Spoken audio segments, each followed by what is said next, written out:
Alors, que devient la liberté dans un système de soins accaparant comme celui-là? Le concept même de liberté va devenir de plus en plus perverti. Et c'est ça qui est fascinant dans cette évolution, et c'est peut-être pour ça qu'elle est le plus terrible. C'est qu'elle va récupérer tous les concepts, y compris celui de liberté. Je dirais même y compris les idées d'Illich dont vous parliez tout à l'heure. Parce que qu'est-ce que c'est cette société de machines qui nous apprend à nous surveiller nous-mêmes? C'est une société qui dit, soyez libre, débarrassez-vous du médecin, soignez-vous vous-même, sortez de l'hôpital, ce que dit Illich.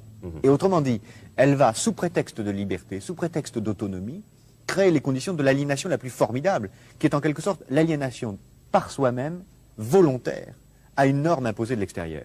On nous dira, il ne faut pas fumer, pas conduire, pas boire, mais aussi pas avoir tel gène dans sa structure héréditaire. Si vous l'avez, vous êtes extérieur à la norme, faites tout ce que vous pouvez pour vous en débarrasser.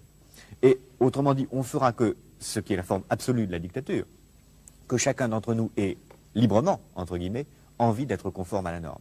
Que chacun d'entre nous ait librement, entre guillemets, envie de se comporter comme un esclave.